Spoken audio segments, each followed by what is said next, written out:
Hi BookTube, it's Amy. So it's been a few days since I filmed a video and I was sitting here reading a few chapters of J.M.Barrie's The Greenwood Hat. Now this is a collection of articles that he published anonymously between 1885 and 1887. He actually, according to the preface of this book, had these privately published in 1930. 50 copies of this book were printed for his friends, and obviously it was later reprinted on a larger scale for other people to read on a much broader scale. But there's sort of two parts to this book. There are the articles themselves that he published anonymously, and then there is sort of his commentary on these articles.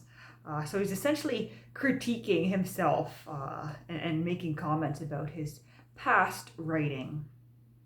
But I just came across this one chapter that made me grin a bit as I read it. Definitely something that brings a bit of a smile to your face as you read it. And it's called The Blue and White Room, Continuation of the Dark Passages. So he writes, "There is a saying that hopelessly good-natured people look at life through colored spectacles. Lenora, whom I am visiting, would not thank you for looking at this room through them unless she chose the color.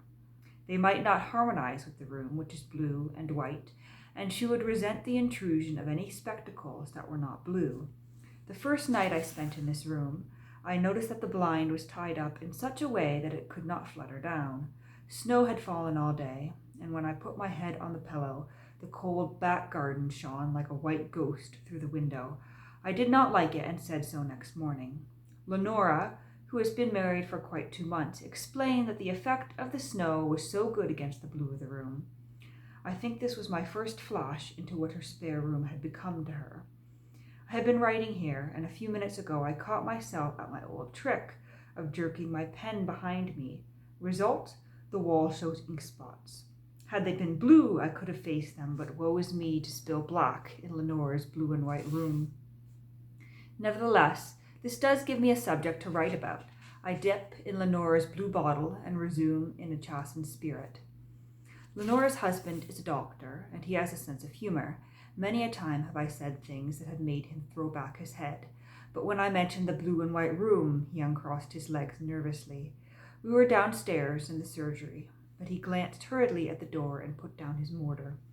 I caught him looking covertly at me, and after an uncanny silence he said, 'The blue and white room,' as if he had said much more. Then he had gone into the anteroom where he dispenses bottles between 6 and 7 o'clock. I sat on ruminating. Truths gradually revealed themselves to me, and I saw that his reserve was manly. There are subjects which are best not discussed, even between friends. And since then I have not mentioned the blue and white room to him. Yet when we bade each other good night that evening, it was with an unusual grip of the hands. We understood each other. My grip meant that, though he was a married man who had consequently brought it on himself, I sympathized with him. And his meant that had he had his way, I should not have to sleep in the blue and white room. To say that the bedroom is a study in blue and white is not to do it justice. In the furnishing of this room, Lenora discloses a genius which she thought she almost lacked in her maiden days. I found this out gradually. The person who occupies the blue and white room never knows all at a glance. He is always finding out something new in blue or white. The room grows upon him, and with it admiration for Lenora. Take, for instance, the books. One day the doctor missed from his library a medical treatise. He could find it nowhere. The lady of the house was questioned, and she suggested that he should make use of one of the other treatises instead. This sent him prowling. He went straight to the blue and white room, and returned with the treatise, which is bound in blue. I was induced thereby to make a scrutiny of the bookshelf in my bedroom. All the bindings are blue or white or both. I discovered that the gentle but dogged Lenora had searched the library for volumes suitable for the blue and white bedroom.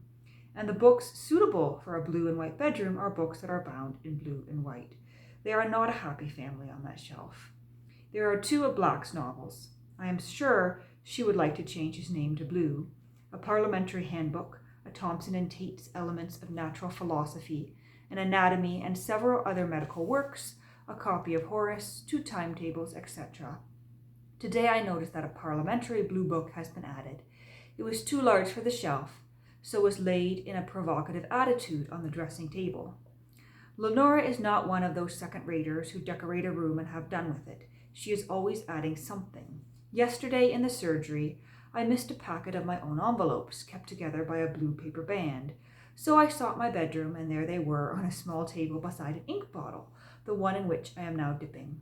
The matchbox is hand-painted in blue and white, and so are 2 photograph frames. I have with me a brown dressing case, which vexed her for several days. One day I saw her sewing what looked like a small blue pillowcase, and soon afterwards I found my bag inside this garment. My initials had been neatly marked in blue upon a white label. One of Lenora's few failures is the coal scuttle. It is a tiny wooden one, and she had painted it in a delicate blue with a white handle for the shovel, but the fire did for that delicate blue. So the scuttle has gone, and the coals being of an outrageous color, logs are now brought from the kitchen by a maid who wears a white cap with blue ribbons. I have not mentioned the slippers. They had been specifically sewn by Lenora for the blue and white room, so I need not tell their color. They are not meant for use, but they look very well at the side of the fireplace beneath the white bellows, which blow blue smoke from logs. Let it not be supposed that there is no education in a blue and white room. When Lenora married, she was the only girl in the family who could not or would not sew. Now behold, over the mantel-shelf, the wool-work which I boldly call tapestry in 2 colors. As for painting, she never knew it in her maiden days, how to hold the brush. Yet who, daringly perched on crazy steps, painted that Mediterranean ceiling? Our Lenora. What made her fit to do it? The call of the blue and white room. When I have made the journey of the room, I cease from smiling. I marvel at the concatenation of things, and remembering how economical she has to be in her new home, I praise Lenora. And so that's the original article, but then he writes a few pages later on his own reflections on the article. And he says, I think the story of the blue and white room must have been dispatched without rereading, for I see no embroidery on it, and Anon certainly tended to embroider. He might have called it with gentle pride a real autobiography at last, one of quite a few old articles in this book wherein the memoirs are seldom tripped up by fancies.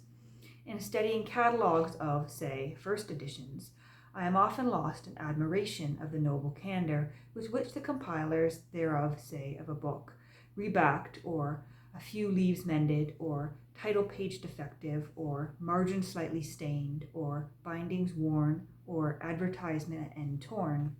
If Mr. Anon was expected to be as truthful as that in his articles, and to keep saying in brackets, here my fancy takes the reins, or memory at this point slightly defective, if in sort the law had compelled him to guarantee all his statements, he would have been constantly a case for the police.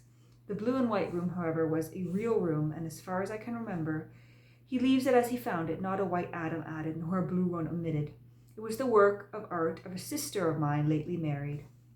In the days of the glory of the blue and white room, where Annan wrote of it, he may have been sarcastic about its endowments, and perhaps I was trying to make amends for this when afterwards put some of its pretty furniture into my play of Quality Street.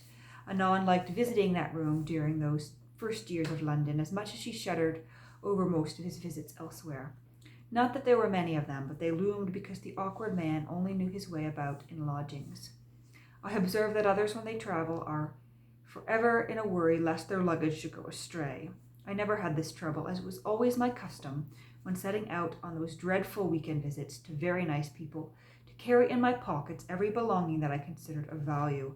All my money was there, and bulky MSS, and probably a score of letters, so that my pockets must have stood out like brackets. And thus, as it were, attired, I heeded not the fate of my portmanteau. Alas, my very first visit to the affluent showed me that it was not to be so easy as that. I awoke next morning to find all my treasures gone. While I slept, thinking no evil of the household, some menial had stolen into the room and wafted them away. He returned my garments neatly folded, but the precious parts of me were gone. Great was my relief when at last I found them as neat as the clothes on a table. But I had got my warning, and thereafter, before retiring in strange houses, I always hid the contents of my pockets in unlikely places, as on the tops of wardrobes, very difficult for the enemy and for myself to scale. The length of those weekends, Anna never knew whether he was most sorry for himself or for the lady whom he took in to dinner. She was usually kindly and courteous, striving in a way that went to his heart to put him at ease, coming back to him refreshed by a talk with her other neighbour, but all in vain. On the rare occasions when she could say anything, she was so nervously desirous to listen that she never knew what it was he said. He more or less loved her by the time she saw she must give him up. If he met her on the stair after dinner, which, so far as I know, even now is the most dire moment that can come to two people in a country house, she smiled sweetly, though she was shuddering as he stalked on to his room to shudder also. So that is J.M.Barrie's short article / essay, I guess, on the blue and white room, as well as his reflections on writing that and its content years later. So yeah, I thought I would just share a little bit of what I've been reading in The Greenwood Hat by J.M.Barrie.